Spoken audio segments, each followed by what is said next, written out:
이 시간 제가 기도하고 함께 예배 시작하겠습니다. 기도드리겠습니다. 사랑의 아버지 하나님 감사합니다. 오늘도 부족한 우리를 자녀 삼아주시고 자녀라 부르신 주님, 우리가 살아가는 가운데 그 삶의 자리 가운데서 우리가 정말 그것이 예배가 되길 소망합니다.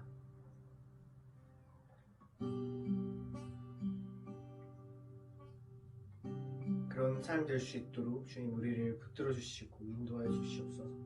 감사드렸고 예수님의 이름으로 기도드립니다. 아멘.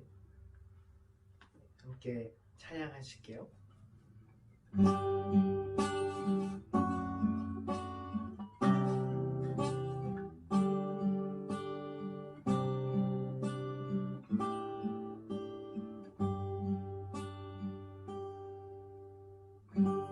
주님과 같이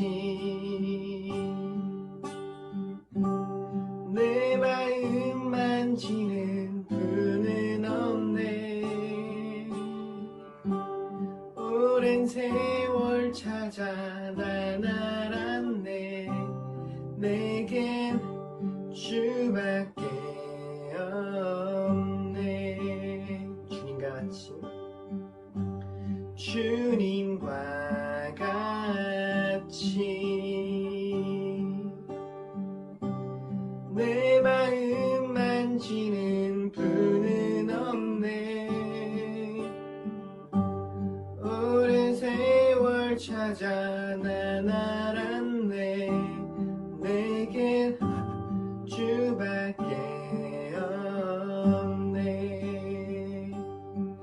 주자비 강같이 흐르고 주 손길 치료하네.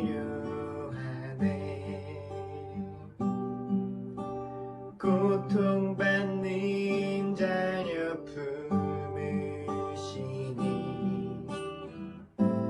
주밖에 없네. 주님과 같이 내 마음 만지는 분은 없네. 오랜 세월 찾아 난 알았네. 내게 주밖에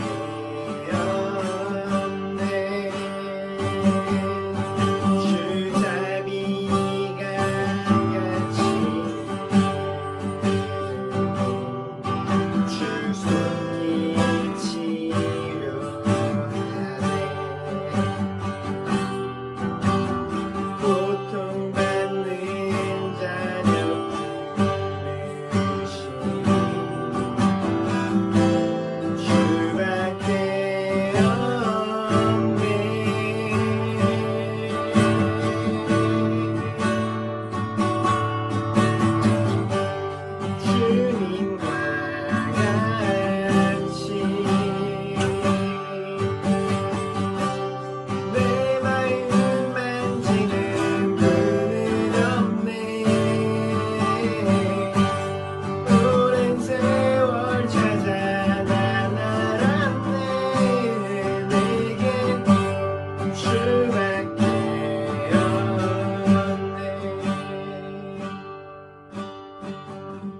주님과 같이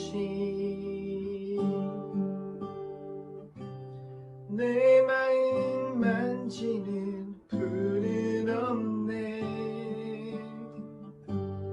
오랜 세월 찾아 난 알았네.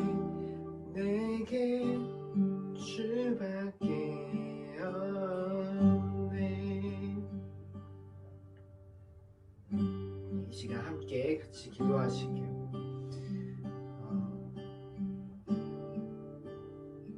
주님이 손길이 우리를 치료하시고 주님이 손길이 우리를 새롭게 하십니다.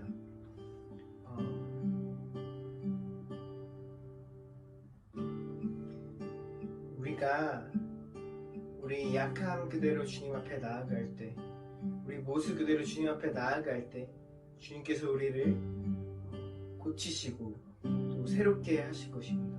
이 시간 함께 같이 기도할 때 우리 예배 시간 가운데 그 하나님 정말로 소망하고 또 하나님 정말로 이 시간 그 하나님의 임재를 경험하는 시간 되게 해주시고 그리고 또 예배를 통하여서 받은 은혜가 우리 삶 가운데 흘러갈 수 있도록 이렇게 예배를 위해서 함께 같이 기도드리겠습니다. 사랑의 아버지 하나님 감사합니다. 주님 오늘도 저를 자녀로 불러주셔서 주님 하나님 나라 가운데 불러주시면 감사합니다. 주님 우리가 이 삶을 살아가는데 주님 더욱 닮아갈 수 있도록 도와주시옵시고 인도해주세요. 또 우리를 고치시고 새롭게 하시는 주님의 그 소망을 믿으며 나아갈 수 있게 도와주세요. 예배 가운데 주님 함께 해주셔서 주님 예배를 통해 우리가 하나님 더욱더 알아가고 그렇게 안 하나님에 대한 은혜가 우리 삶 가운데 흘러갈 수 있게 도와주시옵소서.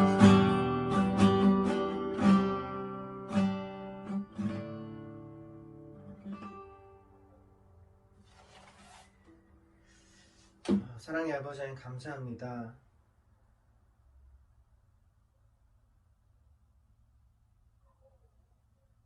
우리를 만지시고 새롭게 하시는 주님,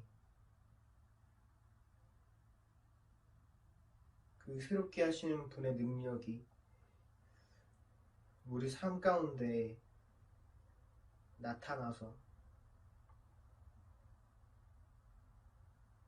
우리 한 명 한 명을 새롭게 하고 또 우리가 있는 곳을 변화시키는 자들 되길 소망합니다.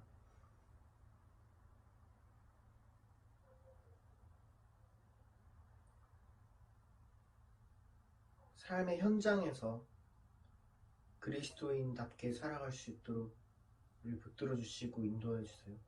감사드렸고 예수님의 이름으로 기도드립니다. 아멘. 시간 사도신경으로 우리 신앙을 고백하겠습니다. 전능하사 천지를 만드신 하나님 아버지를 내가 믿사오며 그 외아들 우리 주 예수 그리스도를 믿사오니 이는 성령으로 잉태하사 동정되어 마리아에게서 나시고 본디오 빌라도에게 고난을 받으사 십자가에 못 박혀 죽으시고 장사한 지 사흘 만에 죽은 자 가운데서 다시 살아나시며 하늘에 오르사 전능하신 하나님 우편에 앉아 계시다가 저리로서 산자와 죽은 자를 심판하러 오시리라. 성령을 믿사오며 거룩한 공회와 성도가 서로 교통하는 것과 죄를 사하여 주시는 것과 몸이 다시 사는 것과 영원히 사는 것을 함께 기도하시겠습니다. 하나님 아버지 은혜를 감사합니다. 계절의 여왕인 5월이 지나고 또 신로의 계절 이제 6월을 맞이하고 있습니다. 하나님 아버지 대학 캠퍼스에는 이제 축제기들이 지나가고 또 이제 종강을 앞두고 학생들이 열심히 공부하고 있습니다. 그런 과정 속에서도 많은 또 우리 대학생 선교 단체들이 또 우리 대학생들 선교에 마지막 또 힘을 다하고 있습니다. 특별히 또 시시하게 평창 여름 수련회 등을 비롯한 많은 또 수련회도 있습니다. 우리 젊은이들이 그동안 공부에 쫓겨서 여러 가지 이제 신앙생활을 하지 못했지만 또 이런 길을 통하여서 그들이 비전을 발견하고 또 미래를 설계하며 또 하나님의 뜻을 따라 그들의 인생을 설계하는 그런 학생들 되게 하시고 또 많은 수고하는 많은 동역자들에게도 성령 충만함을 주셔서 모든 행사들이 잘 이루어질 수 있도록 하나님 인도하여 주시옵소서. 또 군대에서도 또 국방의 의무를 다하게 해서 수고하는 우리 형제들이 있습니다. 저들에게도 복음이 전해지게 하시고 일부 형제들만 나오고 있는데 또 신앙을 알지 못하는 형제들이 어려운 가운데서 믿음 가지고 군대 생활 잘하고 돌아갈 수 있도록 하나님 인도하여 주시옵소서. 오늘 신령과 진정으로 예배하게 하시며 말씀으로 은혜 받아 세상 가운데 승리하는 저희들 되게 하여 주시옵소서. 감사드리며 예수님 이름으로 기도했습니다. 아멘. 안녕하세요. 백목사의 세상읽기. 이번 시간은 지미 카터 전 대통령, 미국 대통령을 소개합니다. 제임스 올 카터 주니어. 자, 미국의 39대 대통령인데요. 본명은 제임스 올 카터 주니어인데 이번 대중으로 이제 짐이라는 애칭을 써서 지미 카터라고 우리는 계속 부르고 있죠. 서명할 때도 짐이라고 이름을 썼다고 합니다. 그래서 제임스라는 이름을 가진 대통령과 구분되게 됐다. 자, 역대 민주당 소속 대통령 유일하게 재선에 도전했을 때도 단임으로 그친 대통령이다. 1976년 대통령 선거에서 워터게이트 사건으로 수렁에 빠진 공화당을 꺾고 8년 만에 민주당 정권 재창출을 이뤄낸 장본인이다. 재임 중에 이제 도덕주의 외교, 이분이 크리스찬이기 때문에 외교를 기준을 도덕으로 잡았다. 벌크 그테타로 불리는 연준의 초금리 정책, 가정폭력청 및 연방교육부 신설, 캠프 데이비드 협정, 이게 이스라엘하고 이집트 평화협정 중재를 한 것이죠. 이런 것들이 업적을 남겼다. 하지만 재임 기간 내에 경제 지표가 안 좋아서 그리고 주일한 미국 대사관 인질 사건, 미흡한 대응 등으로 지지율이 하락해서 로널드 레이건 공화당 정부에게 4년 만에 정권을 내줬다. 근데 이제 이 카터 대통령의 진면목은 대통령이 물러난 후에 사랑의 집짓기라든지 여러 자선활동, 그 다음에 이제 세계 평화를 중재하는 그런 행보를 많이 해서 2002년 전직 대통령 신분으로는 처음으로 노벨 평화상을 수상했다. 그래서 지미 카터를 최고의 전직 대통령이라고 농담삼아 부르기도 한다. 그래서 인물됨을 따지자면 역대 미국 대통령 중에 손에 꼽을 정도로 위대한 인물로 평가받지만 재임 도중에는 부족한 정치 경험으로 재임 기간 내내 민주당이 통제하는 의회와 갈등을 빚었고 미숙한 인사 처리로 인해서 백악관 내에서 권한 분쟁이 잇따랐다.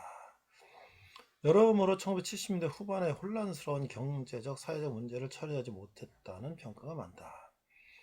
자, 그 다음에 이제 그 친환경 에너지 지원 정책, 여성인권 신장, 평등권 입법 등의 제한적으로 재평가가 이루어지며 평가가 올라가는 추세다.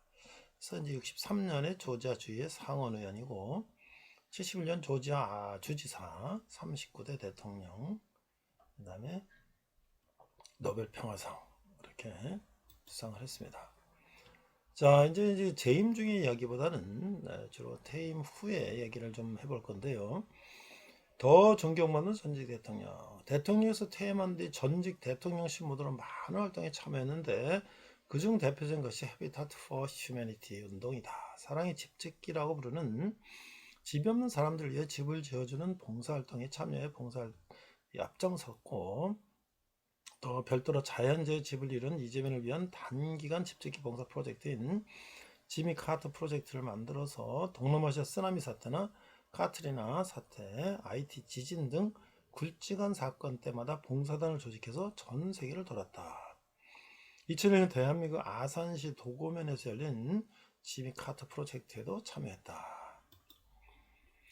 지미 카터는 에피타트 운동을 세계로 알린 역할로 Habitat for Humanity 본부에서 수석 자원봉사자라는 명예직을 주었고 지미 카터가 중심이 되어 참여하는 건축 봉사활동을 지미 카터 프로젝트로 독립시켜 주었다.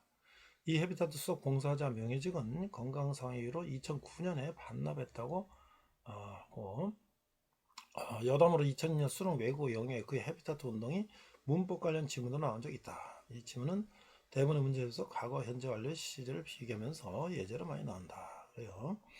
정치외교적으로도 전 대통령의 위치를 살려 김일성 사망 직전인 1994년 6월 24일에 북한을 전격 방문해서 김일성을 만나고 북핵 문제 해결과 북미관계 개선을 위해서 노력됐다. 당시 북한의 경제난 등으로 갈등이 고조되고 있었으나 북한과 미국 모두 실상은 사태 원만한 해결을 바라던 참이라서 카테 방문을 계기로 관계는 호전되었다. 하지만 그 한 달도 채 지나지 않아 김일성이 사망하면서 남북 정상회담은 무산되었다. 이런 업적에 힘입어 2002년 인권과 중재 역할의 공로를 인정받아 노벨 평화상을 받았다. 가장 훌륭한 전직 대통령. 그래서 처음부터 전 대통령이었다면 더 좋았을 것이다 라는 그런 농담도 했다는 거예요. 자, 그런데 이제 시한부 흑색종 선고를 받았는데 완치가 됐다. 2015년 간 종양이 발견되어 수술을 받아서 좋은 결과가 나왔는 줄 알았는데 암이 다른 장기로 전이된 것이 발견되어서 수술을 받을 예정이라고 한다. 암은 흑색종으로 진단되었으며 간에서 종양이 2.5cm 절제되었다. 하나 암이 뇌에 전이된 것으로 발견되었고 2015년 8월 20일 오후에 첫 방사능 치료를 받았다.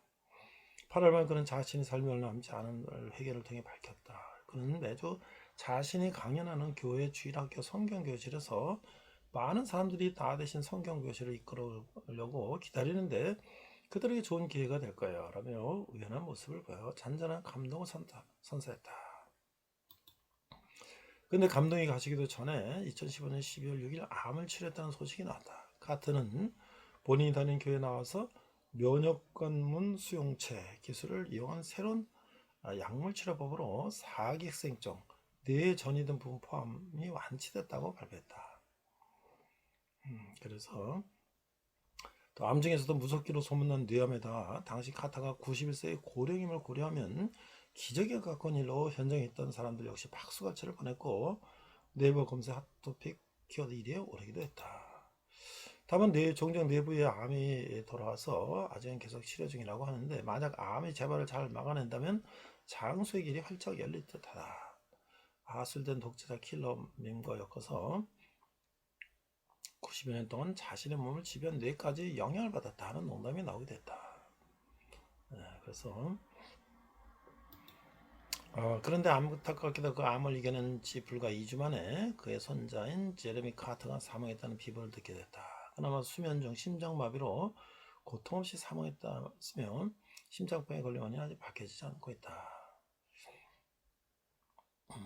그리고 재별과 치료 중단. 2013년 2월 18일 지미 카터 전 대통령이 연명치료를 중단하고 자택에서 호스피스 간병에 들어갔다는 지미 카터 센터의 성명이 발표됐다. 피부암 일종의 흑색종 진단을 받고 그동안 자택에서 투병 중이며 현재는 암세포가 뇌와 간 등으로 전이되어 더 이상 연명치료를 포기하고 남은 기간은 가족들과 함께 보낼 것이라고 한다. 호스피스 케어는 보통 만성질환이나 불치병으로 투병하는 시한부 환자들이 사망하기 전에 거치는 과정이기에 이제 그의 삶도 오래 남지 않았다고 할 수 있다. 근데 호스피스 간병을 시작한 지 1년이 넘은 2014년 5월 현재도 사망하지 않고 살아있어 만 나이로는 100세를 돌파했다. 보통 호스피스 환자들의 경우 연명치료 중단 이후 2달을 못 넘기고 죽는 경우가 대다수인 것을 생각하면 상당히 특이한 케이스다. 심지어 2023년 7월 7일은 아내 로잘린 카터 여사와 결혼 77주년을 축하했다. 이후 9월 30일 99세 생일을 하루 앞당겨 축하했다. 그리고 결국 10월 1일도 버텨서 99번째 생일을 맞았다. 근데 23년 11월 9일에 아내 로잘린 카터 여사와 사별했다. 그래도 호스피스 케어를 받고 있는 과정 속에서 부인과 사별했고요. 2015년 아내를 먼저 떠나보내고 그 슬픔으로 건강이 크게 악화돼서 동년에 사망한 조지 부시의 전례가 있듯이 무려 77년을 함께한 반려자가 세상을 떠나므로 카타가 세상을 떠날 날도 그리 멀지 않을 것으로 보이긴 하지만 암도 이겨내고 호스피스 치료도 엄청나게 긴 시간을 버티고 있으니 또 모르긴 이르긴 하다. 현지 시간으로 11월 28일 조지아주 애틀란타의 한 교회에서 거행된 카터 여사의 장례식에 참여했는데 몰라보기 늙은 모습을 보여주며 인생 무상을 절감케 했다. 장례식에는 조 바이든 대통령 부부와 빌 클린턴 전 대통령 부부, 미셀 오바마, 로라 부시, 멜라니아 트럼프 등 여러 전직 대통령 가족들이 참석해 고인의 명복을 빌었다. 자, 이제 종교적 성향인데요. 독실은 개신교 신자인데 미국 역사상 가장 신앙심이 깊은 대통령 중 한 명으로 꼭 언급된다. 주일 예배를 빠짐없이 참석하고 주일학교 교사로도 봉사했다. 평생 140명을 전도했으며 그의 이상론적 도덕주의 외교에도 신앙이 큰 영향을 미쳤다. 또한 카트의 개신교 신앙은 보통 미국 남부의 독실한 침례의 개신교도라고 하면 떠올릴 법한 근본주의적 태도와는 다른 융통성 있는 모습을 보여준다. 상기했듯이 여성을 목사로 임명하는 걸 반대해서는 안 된다고 주장하거나 동성결혼은 반대하지만 동성애자에 대한 사회적 차별이 존재하면 안 된다라고 주장을 했다. 게다가 미국 정치인으로서는 드물게 팔레스타인 인권 탄압에 문제제기를 했는데 미국 민주당을 지배하는 유대인들이 들고 일어나 항의하여 주장을 철회했다. 미국에서 이스라엘을 비판하면 현직 정치인이나 전직 대통령에게조차 위험하다는 것을 보여주는 사례이다. 1979년 방한 때 마차를 빚고 있던 박정희를 개신교 신자로 전달한 일은 유명하다. 구순 회고록에 이때 일이 자세하게 적혀 있는데 먼저 오늘 된 것은 박정희로 자신의 아내와 일부 자녀들이 기독교도인데 그들이 나중에 카트와 만나면 꼭 기독교 얘기를 해보라고 강권했다면서 사적인 만남을 요청했다고 한다. 이에 카터가 간단히 기독교에 대해서 설명해주고 박정희의 질문에 대답을 해줬는데 이를 들은 박정희는 카터의 침례기도 친구 한 명을 청와대에 보내서 추가적인 대화를 하게 해달라고 했고 카터가 한국을 떠나기 직전에 성사되었다고 한다. 뿐만 아니라 당시 공산주의 국가이던 폴란드의 케르크 서기장에게도 전도를 시도했으며 1979년 1월 덩사핑의 방미 당시에 덩사핑이 카터 대통령님, 미국 대통령께서는 지금까지 중국 인민들에게 큰 도움을 주셨습니다. 따라서 대통령님께 우리로부터 뭔가 부탁이 있으시다면 풀어드리고 싶습니다. 라고 하자 카터는 자신의 유년 시절 가장 큰 영웅들은 중국에서 활동하는 침례교 전도사들이었으며 따라서 중국의 선교사 활동, 성경 종교 활동을 허락해 줄 것을 요청하였다고 하는데 덩샤평 큰 충격을 받았다고 하는데요. 역시 구순회교로 적혀 있어요. 다음날 덩샤평은 선교사들은 중국의 전통 문화를 없이 여기면서 특권 계층처럼 살았기 때문에 절대로 허용없으나 성경과 신앙활동은 용인하겠다고 대답을 했다. 6개월 후 카터부는 중국을 방문하여 상하이 교회에서 예배를 올리게 됐다. 2013년 타임지 인터뷰에서 가톨릭과 이슬람교 행태와 교리를 비판해 논란이 되기도 했다. 그러나 이것은 가톨릭과 이슬람에 남아있는 성차별적 요소를 비판한 것이다. 가톨릭에서 여성 사제를 인정하지 않는 것과 이슬람에서 여성을 차별하는 것은 잘못되었다는 이야기. 다른 교단에서 여자 목사를 인정하지 않는다고 하여 여자 목사를 인정하는 교단으로 옮긴 인물이니 충분히 납득이 가는 발언이다. 카터가 자신의 신앙에 대해서 말하는 영상들, 예수의 산상수훈을 언급하며 하나님의 은총은 비신자들에게도 열려있으며 무신론자에게도 좋은 대통령이 될 수 있다고 말한다. 이 카터 대통령은 대통령이 되고 나서도 매일 자기가 출석하는 교회에 이제 주일학교 교사를 평생을 했다는 것이죠. 이것이 대통령이 되든 아니든 신앙인으로서 자기 본분을 다하는 그런 모습을 우리에게 보여준 훌륭한 크리스천 대통령이다라고 우리가 생각할 수가 있겠습니다. 이상 백목사의 세상 읽기 지미 카터 전 미국 대통령이었습니다.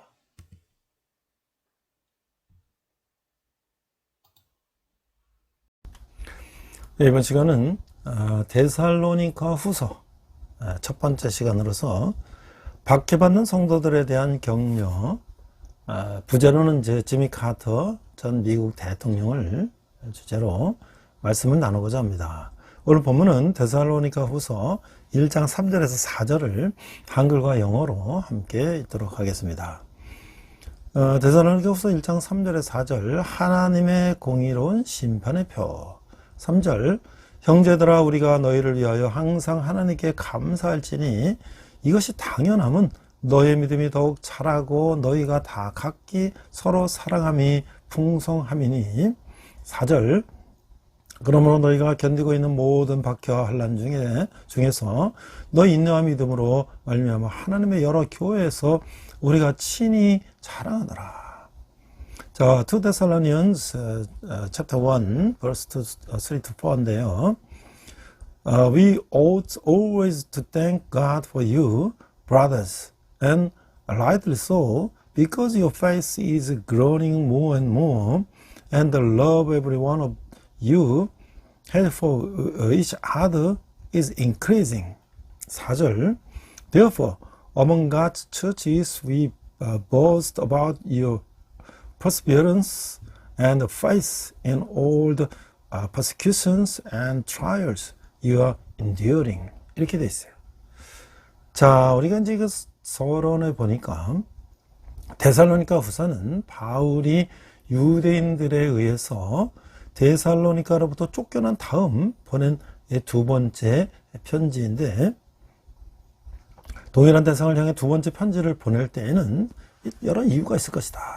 첫째, 처음 편지에서 미처 전하지 못한 내용이 있었거나, 둘째, 처음 편지에서 언급된 내용이더라도 재삼 강조할 필요가 있다고 판단될 때, 혹은 세 번째는 새로운 상황이나 새로운 문제가 대두되어 영적인 지침을 전할 필요가 생겼을 때 등이 있을 것이죠.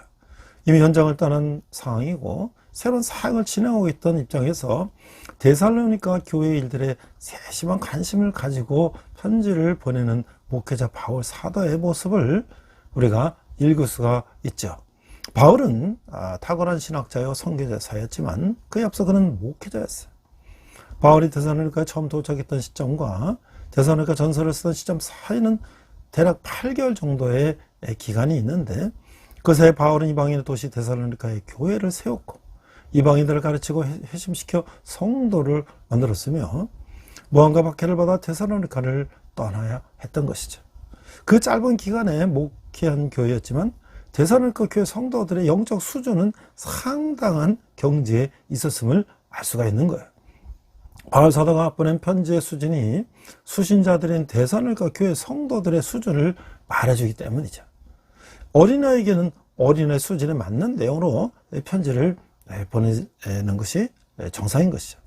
바울이 전한 복음, 이방인들의 인생을 바꿔놓았고, 바울은 데살로니가에 있던 기간 동안 이방인들을 앉혀놓고 구약에 대해서, 이 계시에 대해서, 하늘에 대해서, 그리고 예수 그리스도의 죽음과 부활과 재림과 심판에 대해서 체계적으로 가르침을 주었던 것이죠.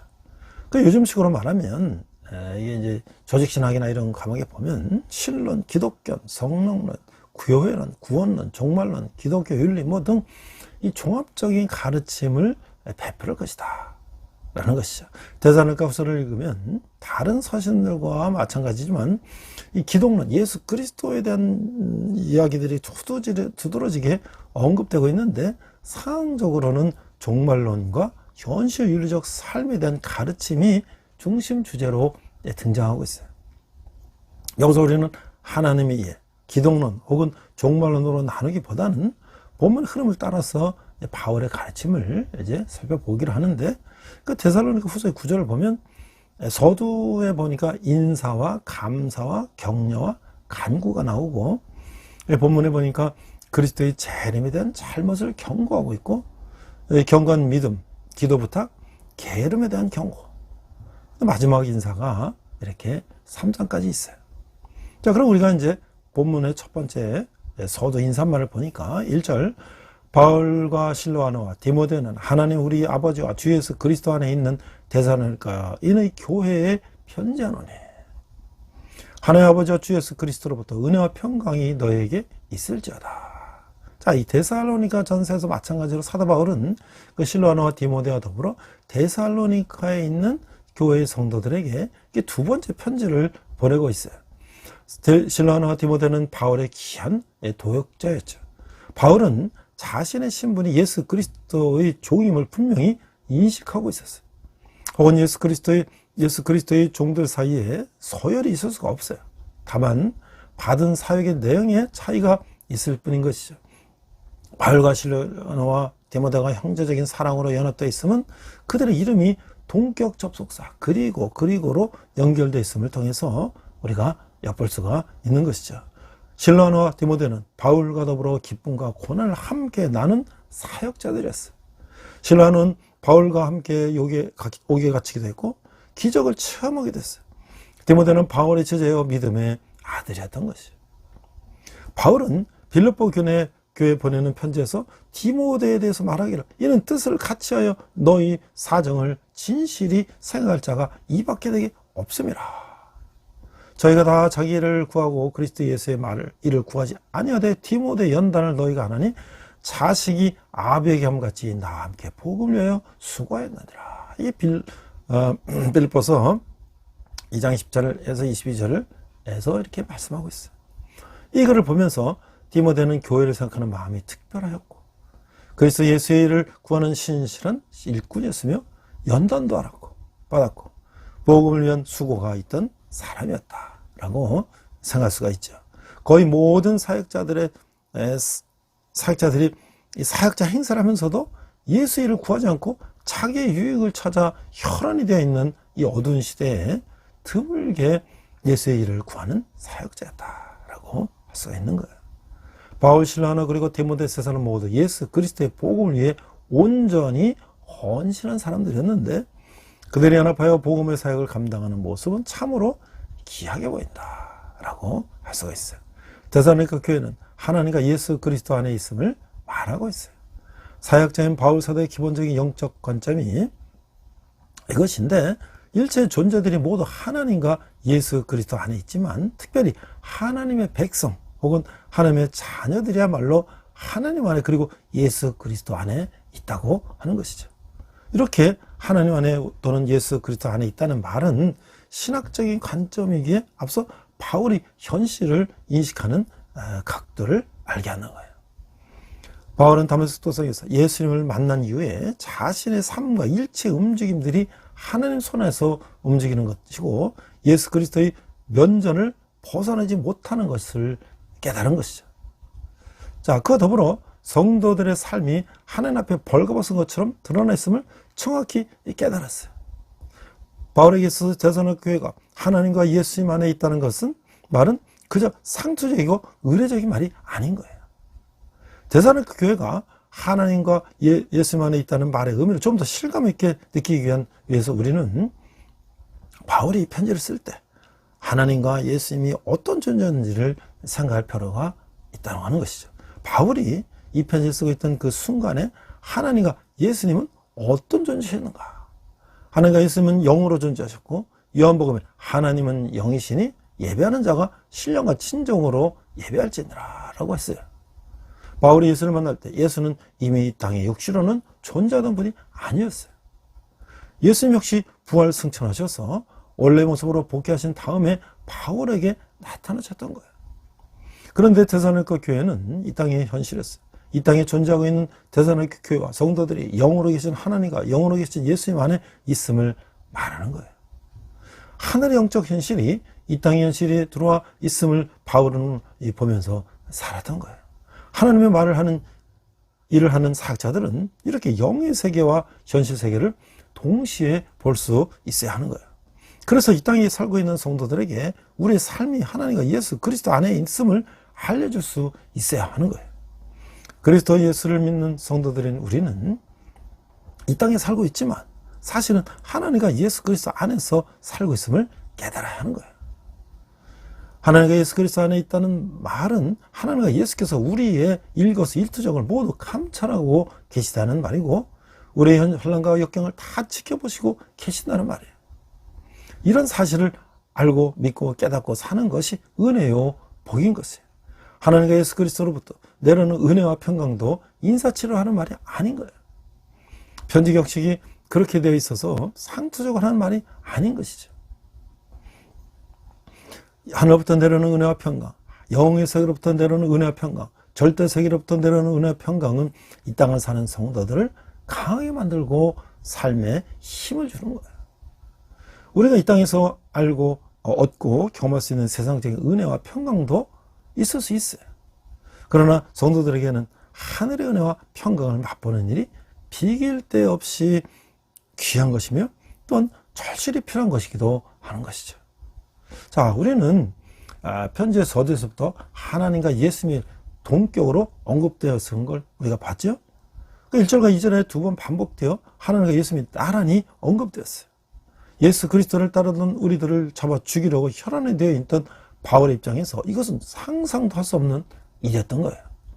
그랬던 바울이 다메섹 도성에서 그리스도를 만난 다음 이렇게 바뀌었어요. 예수 그리스도가 성도들의 믿음과 구원, 인류 역사의 핵심이라는 사실을 깨달았던 거예요. 이제까지 감췄던 하늘의 비밀이 다름 아닌 예수 그리스도였음을 알게 된 것이죠. 바울은 1절에서 하나님을 우리 아버지로 부르고 있는데 이것도 예수께서 가르치신 거예요. 예수님을 주로 부르고 있어요. 빌립보서 2장 6절에서 11절에 보면 이것은 하나님의 이름인 것이. 데살로니가 후서에서는 바울은 22번이나 예수를 주로 언급했어요. 자, 바울 서신이 모두 그렇듯이 예수 그리스도에 대한 올바른 믿음이 데살로니가 후서의 중심 주제인 거예요. 바울에게도 데살로니가 성도들에게도 그리고 우리에게도 예수 그리스도가 누구이신지 깨닫는 것이 영생의 필수 조건인 것이에요. 기독교는 간단히 말하면 예수를 믿는 것이죠. 따라서 예수가 누구신지 알면 기독교 복음의 핵심을 깨닫는 것이고 도를 깨우친 것이다 라고 할 수가 있는 거죠. 자, 두 번째는 이제 감사를 보면 1장 3절 4절을 보니까 하나님의 공의로운 심판의 표. 자, 3절 형제들아 우리가 너희를 위하여 항상 하나님께 감사할지니 이것이 당연함은 너희의 믿음이 더욱 자라고 너희가 다 각기 서로 사랑함이 풍성함이네. 4절 그러면 너희가 견디고 있는 모든 박해와 환난 중에서 너희 인내와 믿음으로 말미암아 하나님의 여러 교회에서 우리가 친히 자랑하노라. 자, 이 바울은 데살로니가서 교회 성도들을 형제라고 부르고 있어요. 그래서 오늘 아무에게나 형제 혹은 자매로 부르는 것과는 다른 것이에요. 바울은 모든 성도들이 하나님을 아버지로 부르는 한 식구라는 차원에서 형제 자매들이라고 이제 부르는 거예요.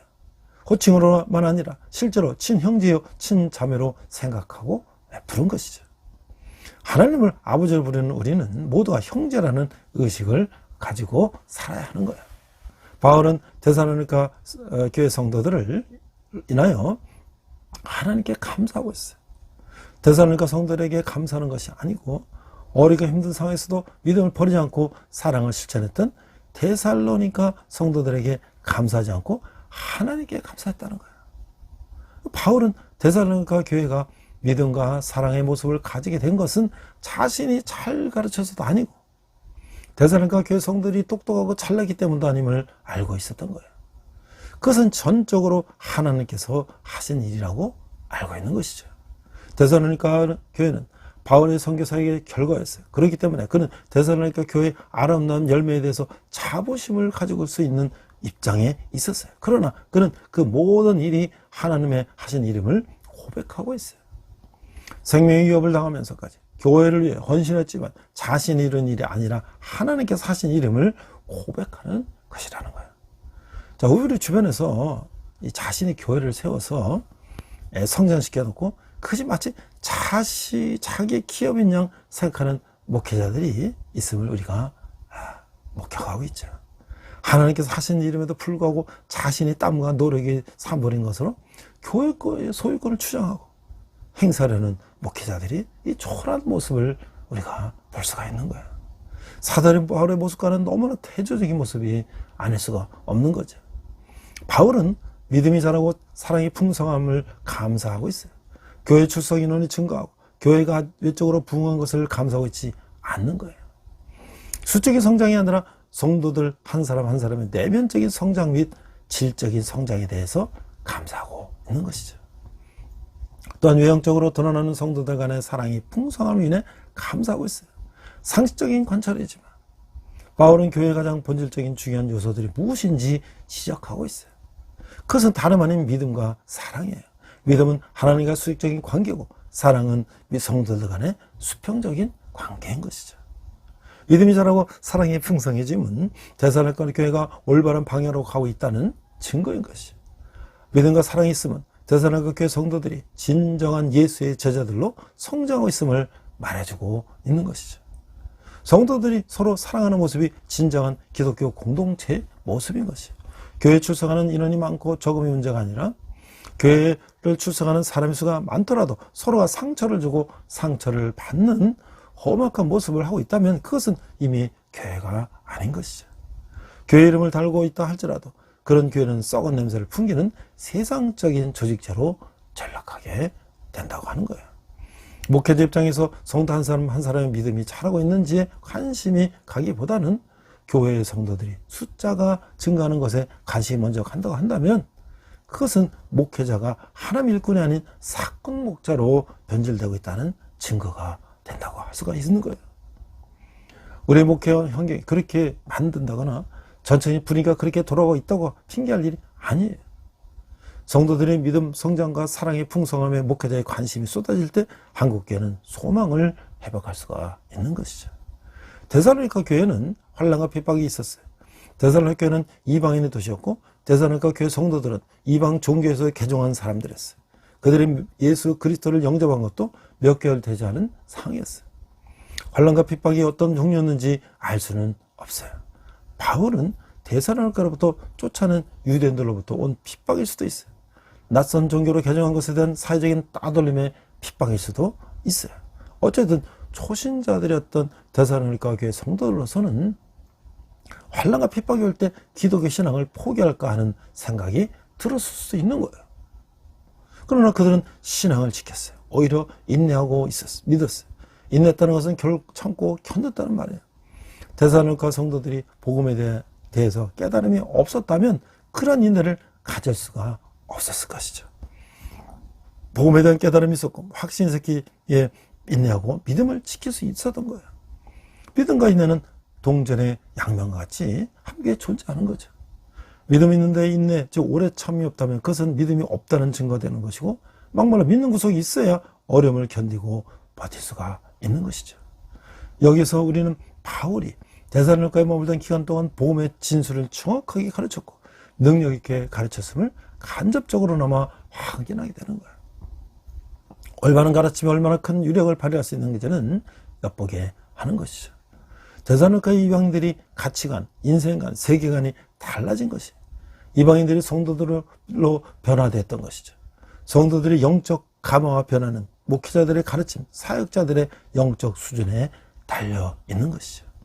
바울의 목회는 성관 목회인 것이 양적인 부흥이 있어 그런 것이 아니라 환난과 핍박이 와도 인내하고 믿음을 지키는 성도들을 키운 것이말로 진정으로 성관 목회가 아닐 수가 없는 거예요.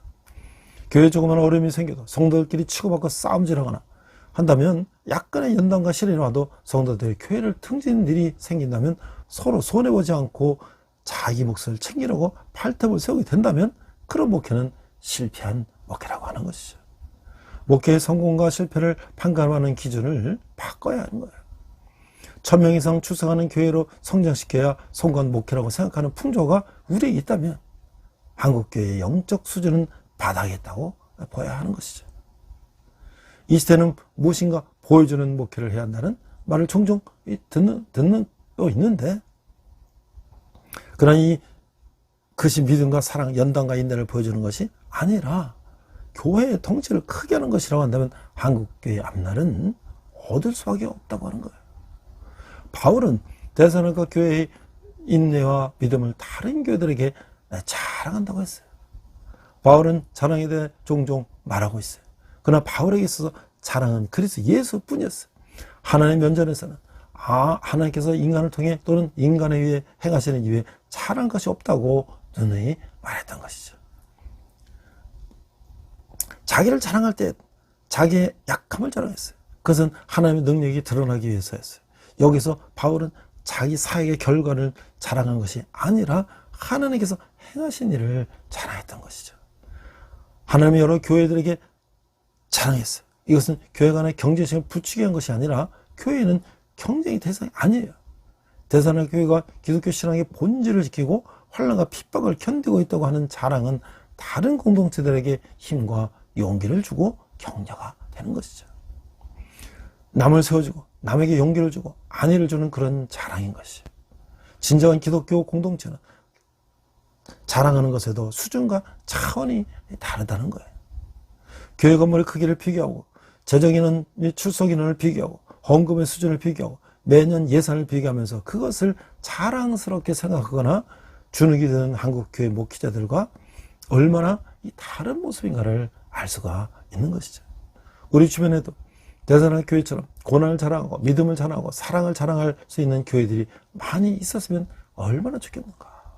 아니면 그런 것을 자랑해도 분위기가 깨진다거나 어색해지지 않는 이 목회 환경이었으면 얼마나 좋겠는가 라고 생각할 수가 있는 것이죠.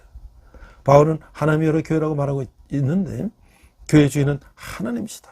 당시 소아시아 교회들은 대부분이 바알과 그의 동역자들의 땀과 눈물의 사역을 통해서 세워진 교회들이었어요. 그러나 바울은 그 교회들이 내 교회가 아니라 하나님의 교회임을 깨닫고 있었어요. 바울은 사역자로 부르시고 보내신 분이 하나님이요, 교회가 설 수 있게 하신 것도 하나님이요, 그 교회들이 믿음 안에서 자라신 것도 하나님이심을 의식하고 있었던 것이죠. 그것이 나의 노력의 결실이요, 나의 소유가 된다는 생각은 추호도 가지지 않았던 것이죠. 시작과 중간과 나중에 전적으로 하나님의 행하신 이름을 깨닫고 있었던 거예요. 영적 지도자들의 기본 자세요, 핵심이 바로 여기에 있는 것이죠. 인생을 전부 투자해서 하나님의 일을 도모했지만 그 모든 결과들은 하나님의 행하신 이름을 아는 것이에요. 여기서 벗어난 생각을 가진다는 것은 바울과 그의 동역자들의 모습과는 너무나 동떨어지는 것이다. 한국교회 부자 세습의 폐단을 비판하는 소리들이 이제 올라오고 있어요. 바울과 그의 동역자들이 들으면 기가 찰 일이 아닐 수 없을 것이죠. 그 어떤 현실적인 요구나 상황적인 불가피함을 들어 정당을 지키려 해도 한국교회 일부 사역자들의 의식이 기독교의 기본 정신에서 거리가 멀어지고 있다는 진단을 내리지 않을 수 없을 것이죠. 한국교회가 비록 일부분이겠지만 기독교의 이름으로 반기독적인 행태를 보이고 있음을 말씀을 거울 삼아 반성해야 하는 거예요. 교회가 사업체입니까? 기독교가 썩어가던 중에 중세 암흑시대 개혁자들이 일어나서 말씀으로 돌아갈 것을 외쳤던 사실은 이 시사하는 바가 큰 거예요. 한국의 지도급 교회 목회자들의 의식과 영적 수준이 그 정도라면 한국 교회는 중세기적 암흑기로 들어가고 있다는 진단을 낼 수가 있는 거죠. 내 교회는 소유의식이 들어오면 망하는 거예요. 하나님의 교회는 신전의식이 자리 잡아야 한국 교회가 민족 앞에 영적 지도력을 해먹을 수 있음을 우리는 명심해야 하는 것이죠. 제가 이제 김용재, 당신은 주임교사입니까? 이제 책을 이제 이렇게 보니까 이런 얘기가 있어요. 정말 이상해요. 교회 아줌마들과 아저씨들은 너무 가식적인 것 같아요. 교회 처음 나와서 꽤 적응을 잘하는 것처럼 보이던 아이가 한 말이다. 왜 그렇게 생각했을까? 물었더니 이렇게 말했어요. 나를 처음 봤는데 사랑한다고 하잖아요. 부모님도 나를 안 좋아하는데 나랑 살아보면 그런 말 못할 텐데 나를 잘 알지도 못하면서 사랑한다, 축복한다니까 전 좀 그래요.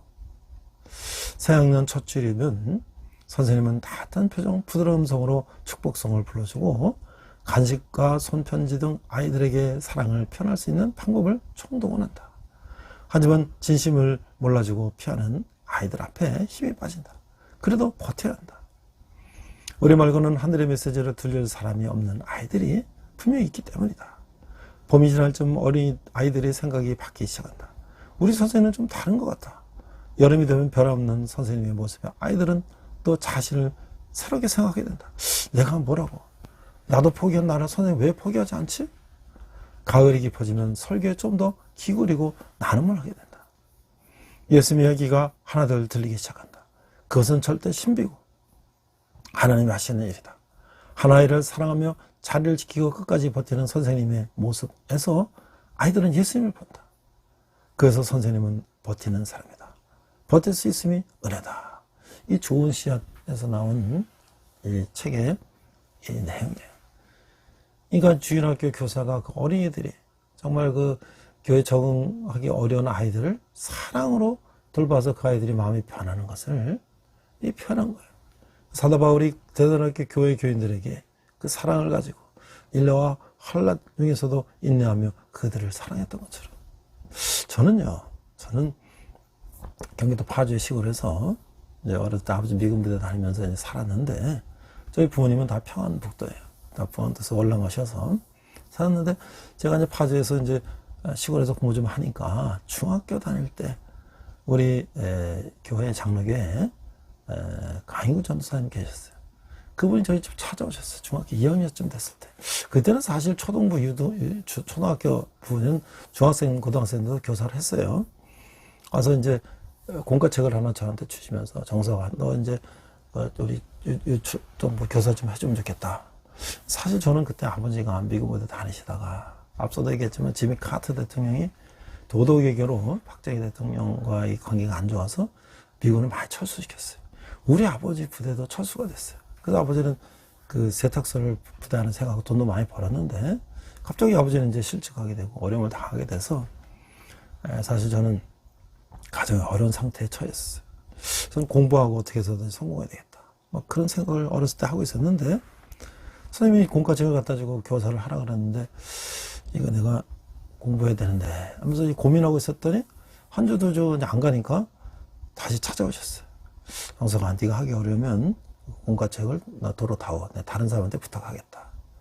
근데 그 전도사님이 너 왜 안 오냐 뭐 이런 얘기도 안 하시고 그냥 항상 안 하시고 공과책을 가지고 가셨어요. 사실 그때는 공과책이 귀했어요.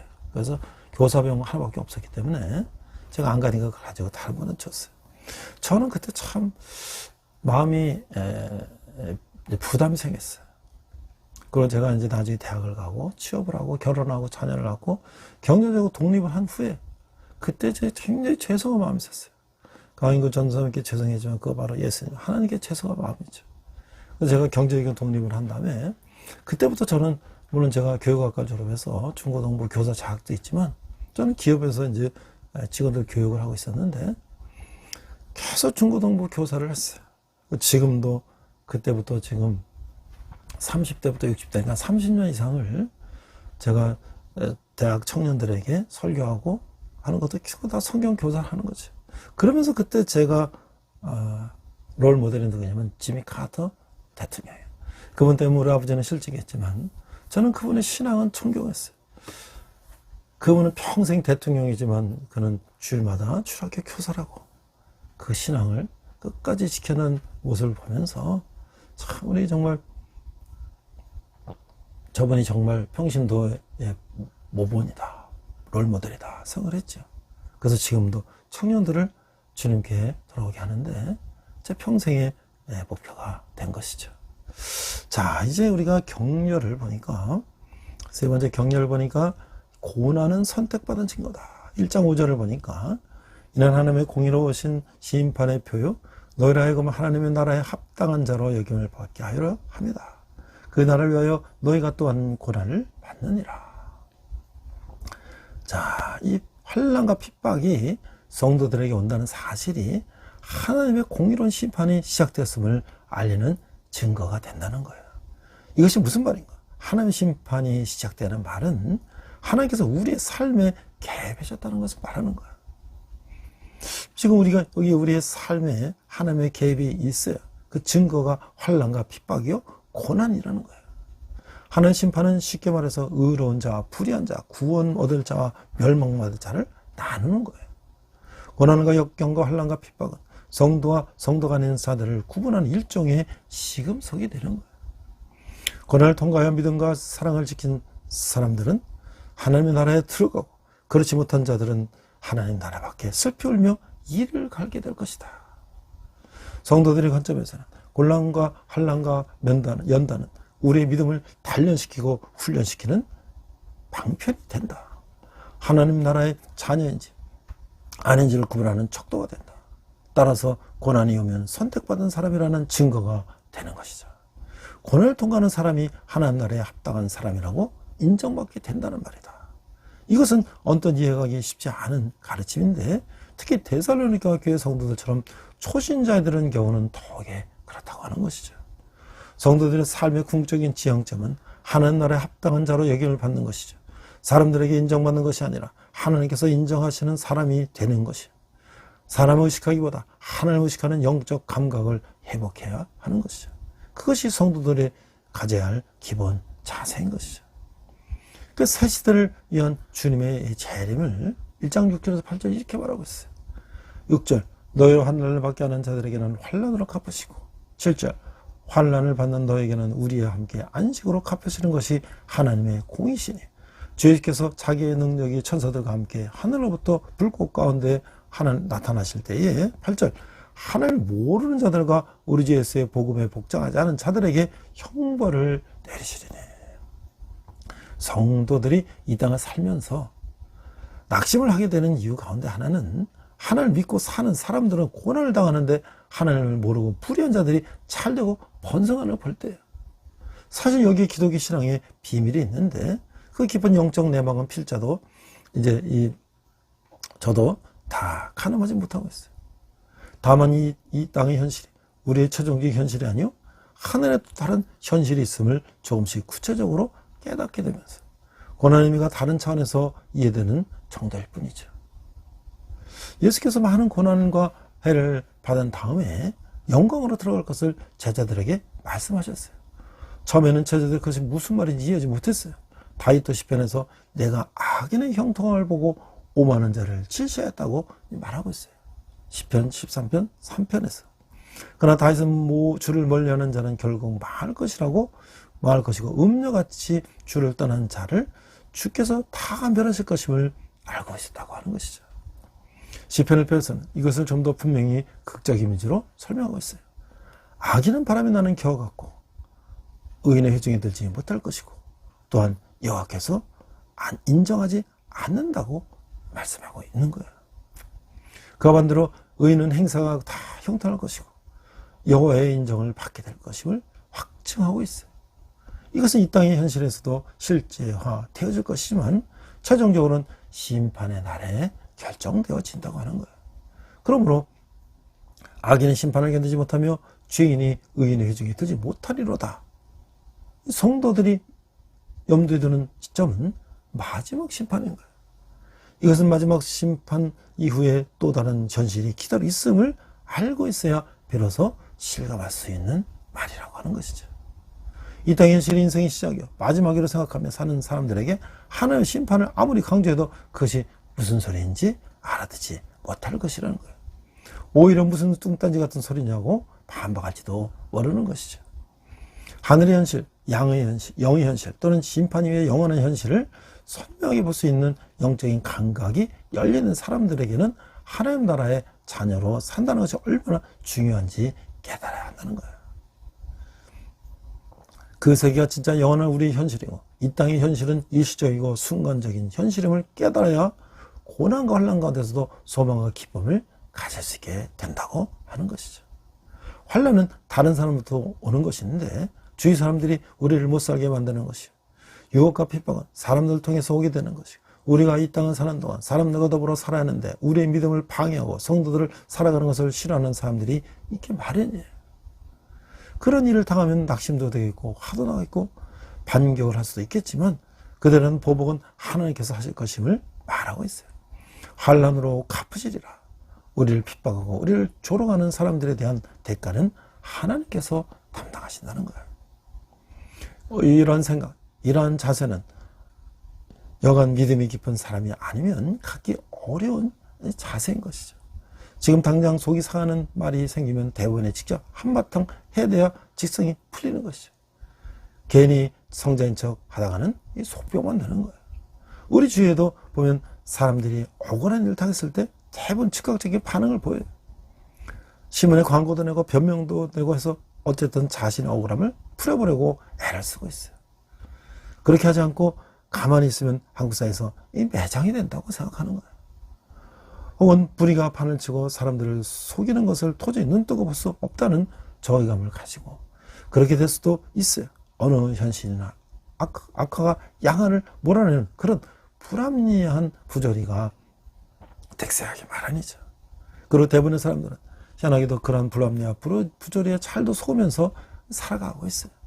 그러나 사실을 선명하게 알고 있으면서도 이렇게 보복을 하나님께 맡기고 최종 결산을 하나님께 맡길 수 있는 사람은 그야말로 영적으로 깊은 경지에 들어가는 사람이라고 하는 것이죠. 그런 사람은 하나님의 임재, 하나님의 실제를 실감하게 느끼며 사는 사람이에요. 사도 바울은 일생 동안 환난과 핍박, 억울함과 모함을 참으로 많이 당하며 살았어요. 그러나 그런 인생을 살면서도 그럼 자신이 데살로니가 교회 성도들에게 준 권면의 말 그대로 실천하며 살았던 거예요. 항상 기뻐하라, 쉬지 말고 기도하라, 범사에 감사하라. 그러한 바울이 있기 때문에 그런 마지막 날에 하나님께서 우리로 하여금 환난받게 한 자들을 하나님께서 그대로 환난으로 갚으실 것임을 알고 있었던 것이죠. 성도들이 환난을 가져들이고 고난을 안겨준 사람들은 하나님이 환난으로 갚으시는 거예요. 그러나 환난을 당한 성도들은 안식으로 갚으실 것이다 라고 7절에서 말씀하고 있어요. 성도들이 이 땅에서 거치는 과정이 거저나 공짜가 아니라는 말이에요. 대가가 있고 상이 마련되어 있어요. 바울은 데살로니가 교회 성도들만 환난과 핍박을 당하는 것이 아님을 환기시키고 있는 것이죠. 너희도 우리와 함께 하나님께서 안식으로 갚을 것이라고 말하고 있어요. 고난은 데살로니가 교회 성도들만 당하는 것이 아니라 바울과 실라와 디모데도 동일하게 당하는 거예요. 이것이 데살로니가 교회 성도들에게 위로가 되고 힘이 되는 거예요. 하나님께서는 반드시 환난을 이긴 성도들에게 갚아 주실 거예요. 공의로우신 하나님이기 때문에 하나님의 정확하심, 하나님의 빈틈없으심을 아는 사람들은 하나님께서 추후에 착오도 없이 정확하게 갚아주실 것임을 의심 없이 믿고 있는 것이죠. 예수 그리스도께서 마지막 날에 심판주로 임하실 것인데 구약에서 그날의 구원과 마지막 심판을 위해 천사들과 함께 강림하시는 분은 여호와 하나님이시다 라고 하는 것이죠. 근데 여기서 예수 그리스도께서 영광 가운데 강림하실 것을 말하고 있어요. 하나님에 대한 이미지가 그리스도 예수에게 적용되고 있음을 보는 것이죠. 예수께서 어떤 모습으로 나타나실 것인지 본 적이 없어 인간의 어려는 묘사가 쉽지는 않아요. 여기서 바울은 예수께서 하늘로부터 오실 것이며 천사들과 함께 오실 것이며 불꽃 가운데 나타날 것이라고 묘사하고 있어요. 그 장면은 상상만 해도 장엄하게 그졌고 이 땅의 성도들은 그날의 토래를 학수고대하며 사는 것이에요. 예수 그리스도의 재림은 한마디로 능력으로 임하시는 모습인 거예요. 새하늘과 새 땅이 도래하는 순간인 것이고 우리 모두 그날에 그 장면을 보게 될 것인 거예요. 그동안에는 선지자와 소수의 사람들에게만 이 계시로 알려졌던 실체가 드러나 온 인류 앞에서 공개적으로 나타나는 것이죠. 그 자리에 초대되어 그 장엄한 순간을 기쁨으로 맞이할 사람들이 있겠고 그날이 저주의 날이 되는 사람들도 있을 것이에요. 그 지조와의 모든 게 좋다는 말이 있어요. 예수 그리스도가 재림하는 날 천국 찬지에 참여하는 영광을 얻게 됐을 때 우리가 땅에서 흘린 눈물과 땀, 수고와 고난은 그야말로 아무것도 아닌 것을 알게 될 것이라는 거예요. 그러나 소망과 기대가 멸망한다는 사람들에게는 황당한 말이요 정신 나간 사람들의 헛소리로밖에 들리지 않을 것이에요. 그러나 구원을 얻는 성도들에게 이 소망이 이 세상에 이길 힘이 되고 있어요. 구약 이사야 선지자 마지막 날에 여호와께서 강림하시고 심판할 것임을 예언했어요. 보라 여호와께서 불의 옹이 되어 강림하시리니 그 술에 드는 회오리바람과 들으로다 그가 혁혁한 위세로 노를 베푸시며 냉정한 화음으로 견책하실 것이라 여호와께서 불과 칼로 모든 혈육에게 심판을 베푸신 즉 여호와께 사륙당할 자가 많으리니 이사야 66장 15, 16절에서 이렇게 말씀하고 있어요.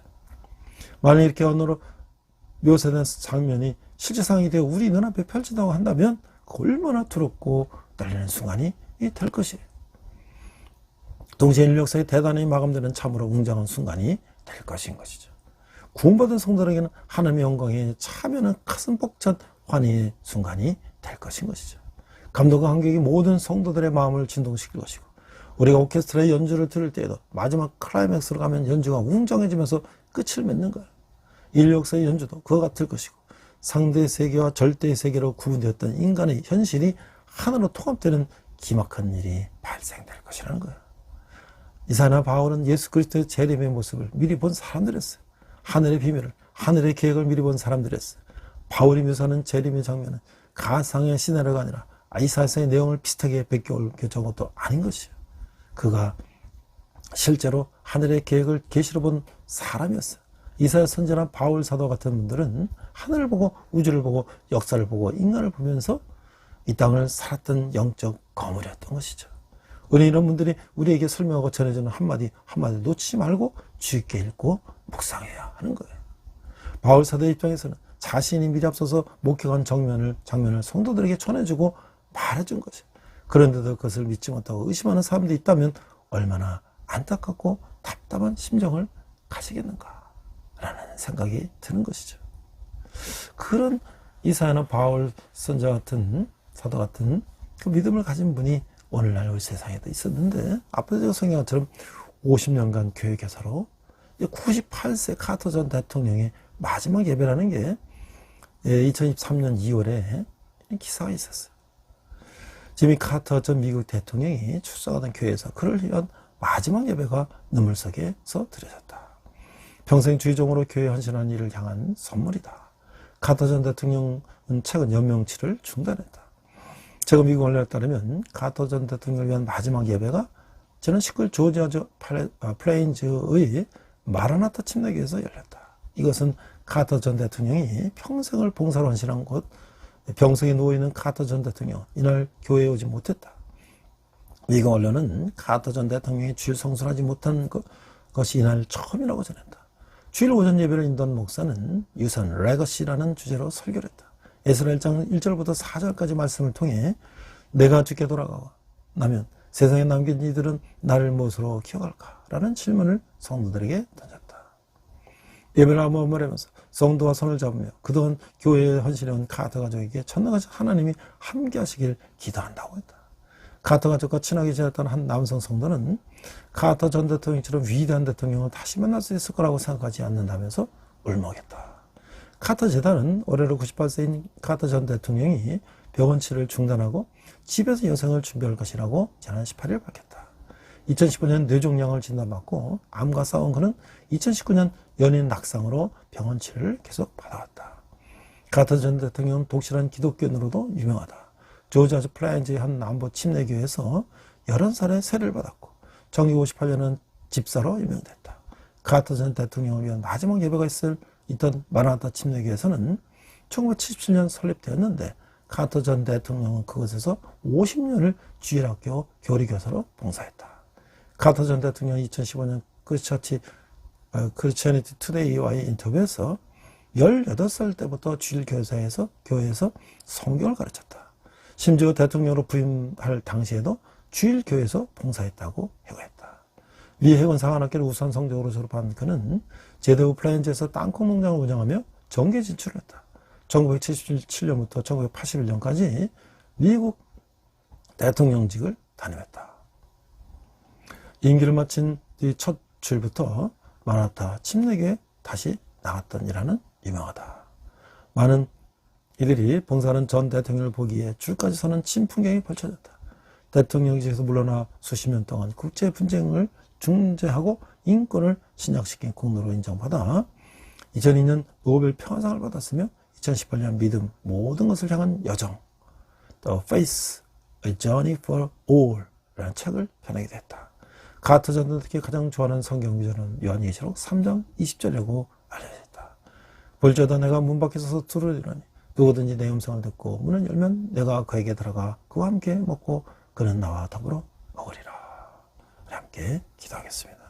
하나님 아버지, 바울 사도가 데살로니가 교회를 위해서 그들을 염려하며 그들에게 권면하고 그들에서 기도한 것처럼 또 카터 대통령처럼 대통령이 됐지만 그가 끝까지 주일 교사로서 하나님의 종으로서 사역을 감당한 것처럼 우리도 믿음을 가지고 이 종말에 예수님이 다시 올 때 심판받고 하늘 천국과 지옥으로 갈라지는 그런 믿음을 가지고 오늘 우리가 이 세상 가운데 어떤 삶을 크리스찬으로서의 어떤 삶을 살아야 하는지를 깨닫는 자들 되게 하여 주시옵소서. 감사드리며 예수님 이름으로 기도했습니다. 아멘. 시간 내게 있는 모든 것을 찬양하시면서 함께 헌금하시겠습니다.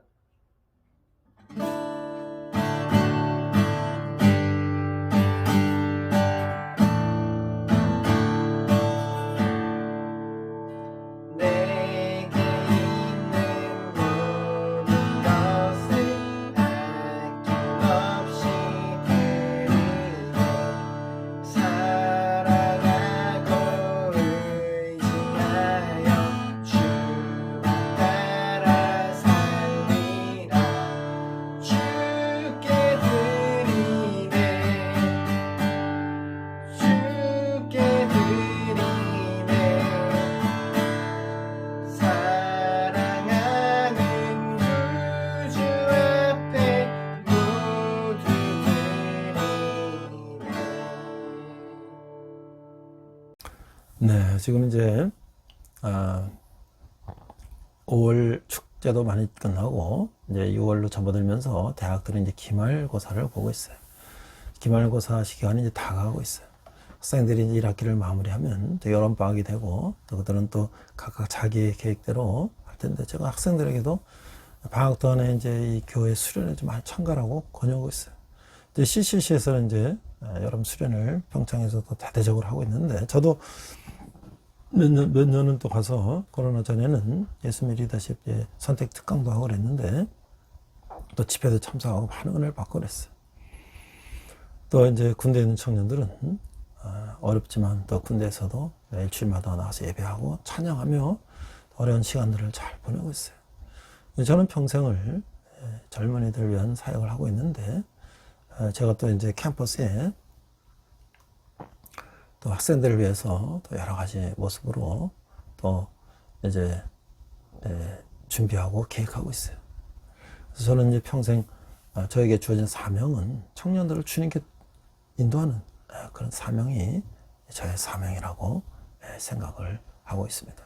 때를 얻든지 못 얻든지 제가 항상 젊은이들을 대학에서 또 군대에서 또 여러 캠퍼스에서 하나님께 인도하는 제 사명을 또 온라인으로 이렇게 하고 있고, 특별히 이제 우리 간호학과의 리더십 과정을 제가 강의하고 있는데요. 우리 중간고사 대신에 지역에 있는 외국인 근로자 교회에 찾아가서 함께 봉사하고 함께 지내는 거예요. 거기 가는 조별로 가는데 학생들이 교회 다니는 친구들도 있고 다니지 않는 친구도 있어요. 그러나 교회 다니지 않는 친구들은 교회라는 것도 낯설은데 또 외국인 교회를 간다니까 굉장히 걱정을 했지만, 가서 보니까 따뜻하게 그들을 맞아주고 또 그들이 음식도 접대해주고 같이 게임도 하고 즐겁게 지내는 걸 보면서, 아, 교회라는 것이 이렇게 따뜻한 곳이구나, 이렇게 사랑이 넘치는 곳이구나, 나도 교회 가고 싶다, 그런 생각하는 친구들도 있고, 또 봉사를 통해서 사랑을 줄 때, 사랑을 받을 때도 기쁘지만 사랑을 줄 때가 더 기쁘다는 걸 깨닫고 그럴 때 마음을 경험하는 학생들이 또 있어요. 그래서 그걸 또 제가 학생들을 통해서 많은 것들을 격려하고 있습니다. 자, 여러분이 후원하시는 하늘의 많은 후원은 우리 청년들이 주님께 돌아오는데 귀하게 사용될 것입니다. 함께 기도하겠습니다. 하나님 아버지, 은혜를 감사합니다. 저희가 작은 예물을 주님께 드렸습니다. 예물이 쓰는 것마다 주님 영광이 나타나게 하시고, 특별히 청년들이 주님께 돌아오는데 귀하게 사용되게 하여 주시옵소서. 지금은 우리 주 예수 그리스도의 은혜와 하나님 아버지의 극진하신 사랑과 성령님의 금하고는 역사심에 우리가 어려움 가운데 있지만 주님의 뜻을 따라 이 세상에서 핍박과 환난 가운데서 뜻을 따라 살기를 다짐하는 온라인 예배를 드는 모든 성도들이, 열방의 백성들과 선교사님, 특별히 북한에서 고통받는 북한 농포들 위해 지금부터 영원토록 함께 하시기를 간절히 축원합니다. 아멘. 함께 선한 능력으로 찬양하시면서 한 주간 승리하시기 바랍니다. 우리 이 시간 선한 능력으로 함께 찬양하시면서 결단의 시간 갖겠습니다.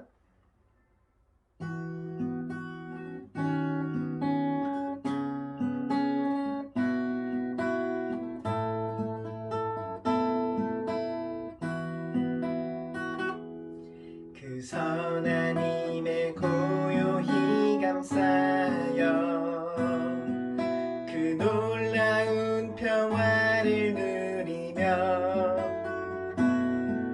나 그대들과 함께 걸어가네. 나 그대들과 하늘을 여네.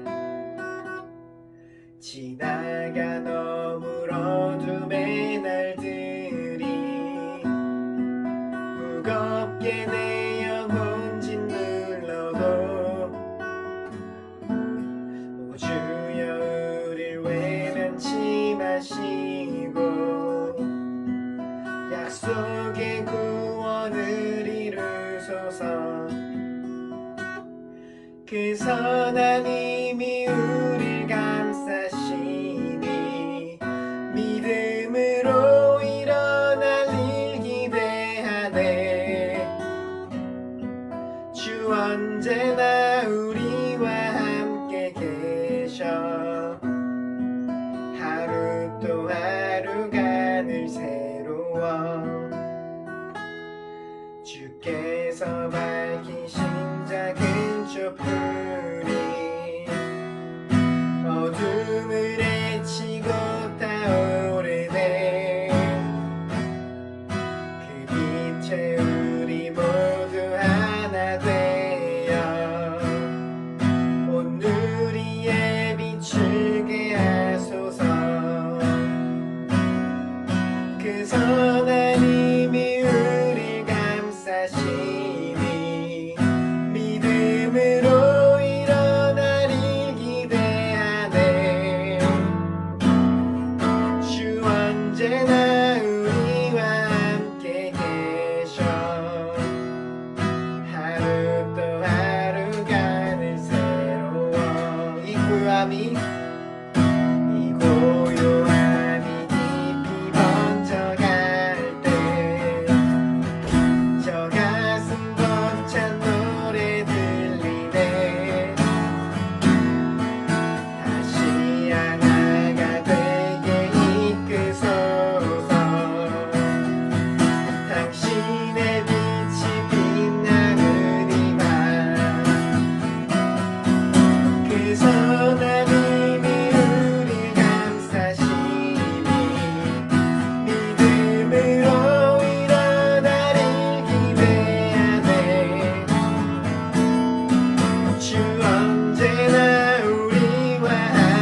주님과 동행하시는 복된 한 주 되시길 축복합니다.